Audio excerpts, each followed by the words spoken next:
Ladies and gentlemen, we're honored to have in studio with us the former president of Mexico, Vicente Fox, and his, how was that? That sound? Mexico. Mexico. Fine, excellent. And we say El Presidente. Is that how we say? Si, senor. All right, wonderful. I still remember a little bit. I took it. When I learned Spanish, I'm one of the kind of people, I'm not good always at speaking, but I can hear it very well. Yeah, I'm a good listener. So sometimes when I'm on the subway and people are speaking Spanish to each other, I'm looking at them and they look at me like, I think he knows what we're saying. I'm a very good listener. But you know, the greatest leaders don't speak that much. They listen a lot. The greatest leaders. And that's what we need on Trump. Yes, right. Unlike him. Open his ear and listen advice, listen how to be president, listen how to run a nation, listen how to be compassionate. Most important, you cannot run a nation without compassion, without love, without those virtues that make the founding fathers so great. Yes, sir. Yes, sir. The book, Let's Move On. Ladies and gentlemen, his brand new book, Beyond Fear and False Prophets. He's here in studio with us with his bad sport coat we're going to talk about. Trump's a false prophet. Yes. And this is something we lived throughout the 20th century in Latin America. False prophets. Promising, giving to get to power. And once they are in power, they don't deliver. So false prophets are those that lie to people, that bring in false promises. And that's why I think he is a false prophet. Just hearing him speaking about the wall, or hearing him speaking about Mexican people, or hearing him speak about Muslims. Now he's been quiet about the black Americans. I don't know why, because... it won't last. But we know it won't last. But anyway, that's what he is, a false prophet. On the wall, he's still running around talking about this wall. He won't make a deal with Dreamer. Even his chief of staff went to the Hill and said the wall is basically a myth. It's just something he says. In the best of cases, if we put up the money or if Mexico puts up the money, I mean, that's still a logistical almost impossibility, isn't it? And even if you build it, somebody will jump it. Right. Or somebody will come underground and go through. So walls don't work. It's proven by history with the Chinese wall, with the Berlin Wall. They don't work. No. Number two, where is Trump going to finance that wall? He has three options. One, he says Mexico. Impossible. Forget it, Trump. We're not paying for that wall. We will never pay for it. Our dignity is right there. What kind of wall did you got? The what F did you say? Yes. Oh. I can speak. You on Sirius XM? Say it. Trump, we're not going to pay for that fucking wall. Please forget it. The only wall is in your mind. So number one option would be Mexico, and it's closed. It's no option. Number two is U.S. Congress. U.S. Congress approving on the name of taxpayers. And taxpayers don't want to waste their money.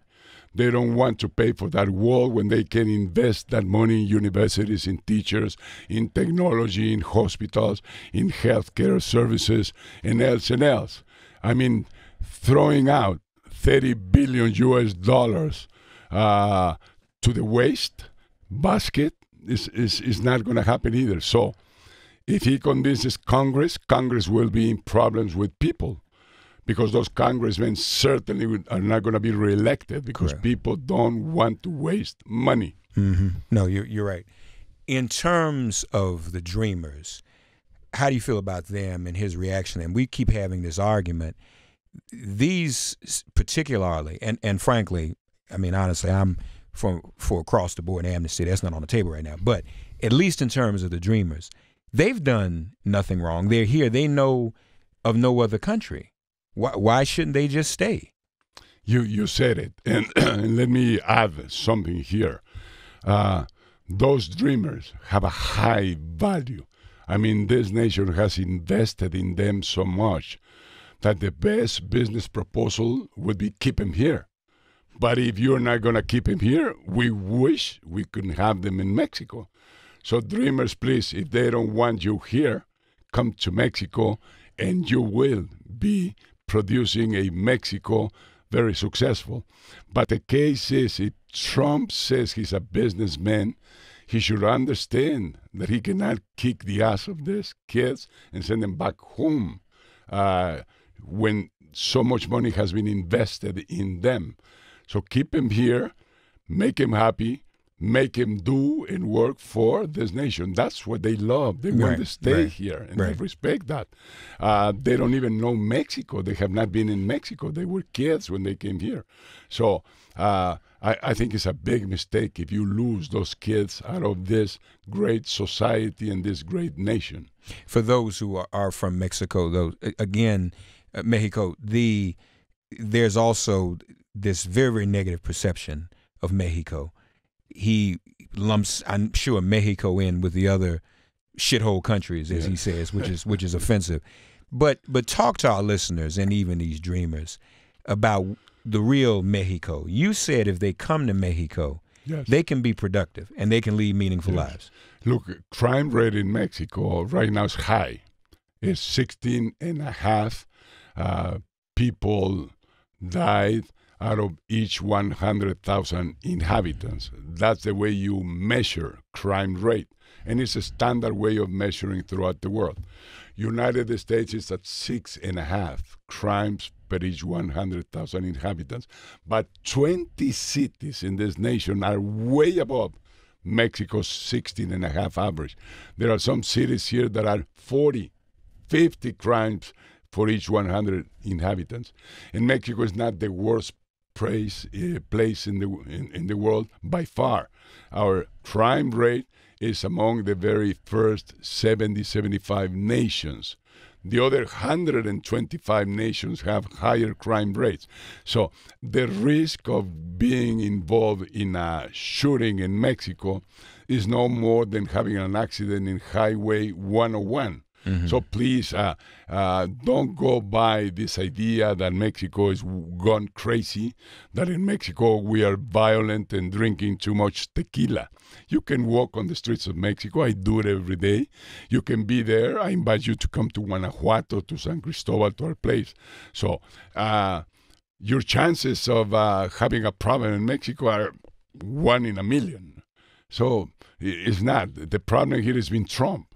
Trump has been speaking so badly about Mexico, so badly about people in Mexico, that is really confusing people here.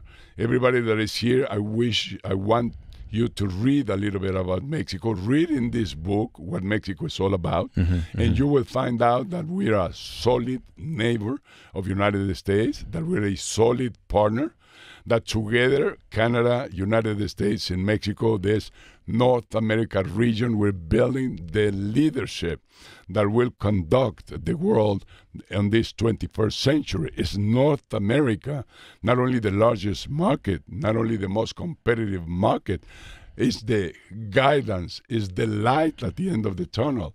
We have to confront and face the Eastern challenge, the challenge coming from the East. And China is going to take over if United States abandons its leadership. We want this nation. I love this nation. I respect this nation.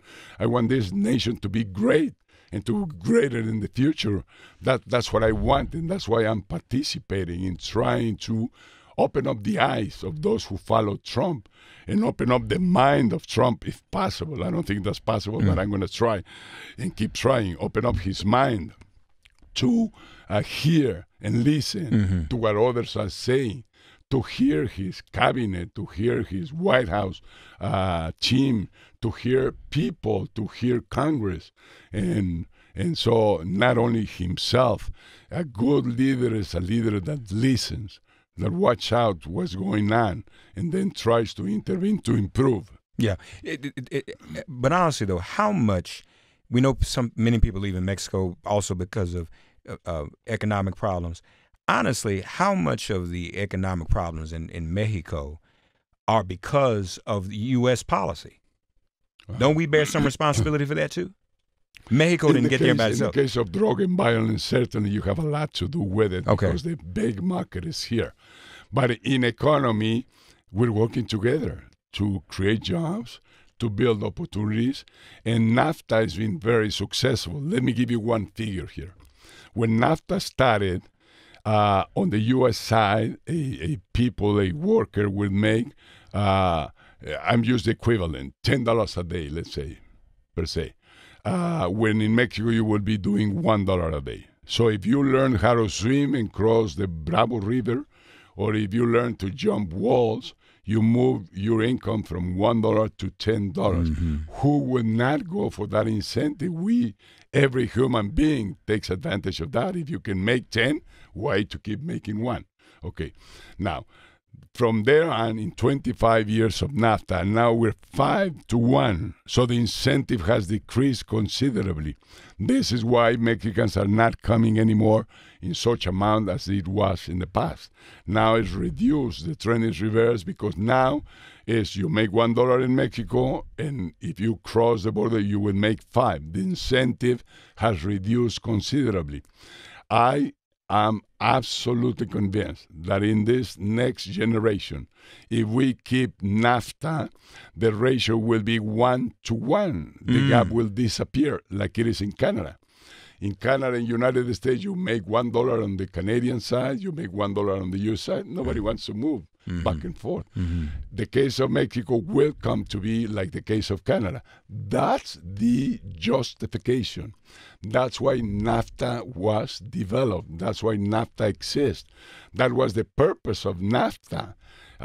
President Bush 41 that started the process, he was very clear on this, that if you would have a growing economy in the southern border, if you would have a Mexico successful that eradicates poverty and becomes a middle class nation, our problems will be solved. Will be solved. And we will only have opportunities. Are there fewer Mexicans, too, who don't want to move here because of Trump? Are people feeling discouraged? Well, we're not going to go to the United States because he's crazy. Yes.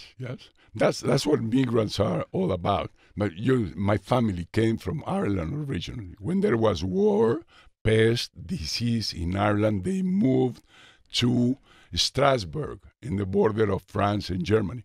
That was where the action was, the crossroads. Everything was fluent there. So they came in, they got better, but later on, in Strasbourg, there was war, pest, disease, and they moved to United States. My family came through Ely Island, and they settled in Ohio, in Cincinnati. Again, looking for a better future. Migrant families know where to go. They don't go anywhere. Right. You don't migrate to Africa if you're looking for a better income. You migrate to Europe or you migrate to United States. And that's the cost of success. When you're successful, everybody wants to be around you. But that's when leadership has to become compassionate leadership. That's when leadership has to think about the other. And this nation, founding fathers, that was their dream. A compassionate America, a free America, a America for everybody. And of course, we need order in the border. Make sure that I think like that. Order in the border, security, safety. Let's work together to attain that. Building walls is a waste of money. Let's move on beyond fear and false prophets. The new book by Vicente Fox. Good to see you, man.